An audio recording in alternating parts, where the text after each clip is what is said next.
Welcome po muli mga kaagapay, sa aking YouTube channel Kaagapay Mo. Magbigay lamang po ako ng kunting reaction sa isang comment ng isang netizen. Tungkol sa sinasabi niya dito kay Rena, na siya daw ay isang sinto-sinto, ayon kay Lynn Robles. Ganun pa man mga kaagapay, basahin po natin ang kanyang sinabi dito. Si Erica tuloy na ipal, kayo yata, wala kaming paki kung ayaw nyo kay Erica. Basta si Edo gustong gusto si Erica, hindi si Rena, gets mo? Di mo anak si Edo, di mo kaano-ano wag mong diktahan gusto ng tao.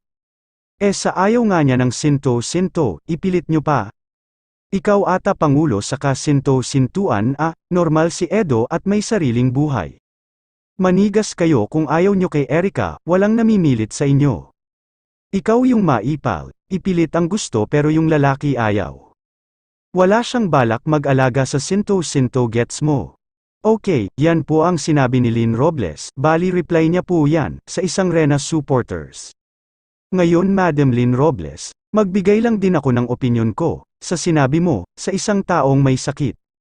Una ang sakit mong magsalita, tanong ko sa iyo Lynn Robles, ikaw ba ay may pamilya at may anak? Baliktarin natin ang sitwasyon, kung ikaw ay may anak na kagaya ni Rena. Paano kung sa anak mo, ay sinabihan siya ng abnormal at sinto-sinto? Ano naman kaya ang mararamdaman mo bilang isang ina? Kung ang anak mo ay sinabihan ng ganyan, masakit di ba?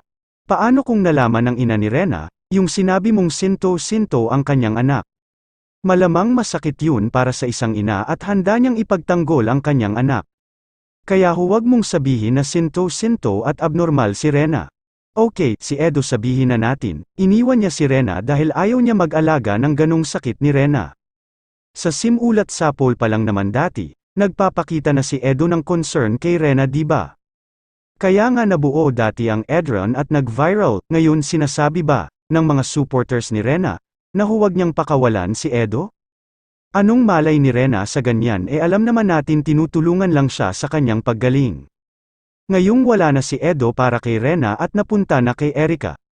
Kung gusto niya si Erica go, mayroon siyang kalayaan pumili ng isang taong magpapasaya sa kanya.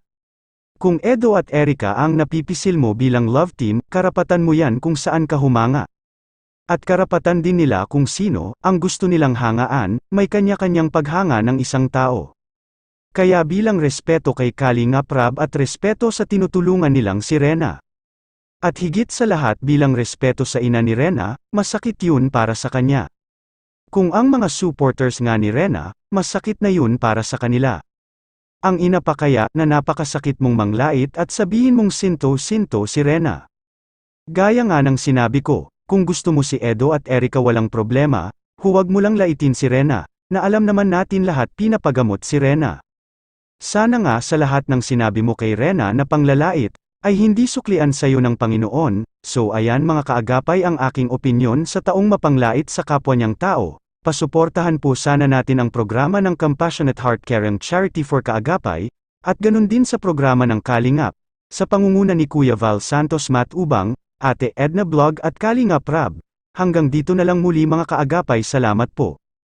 갑자기 내게 나타나준 너, 난 아무 말도 할 수가 없었지.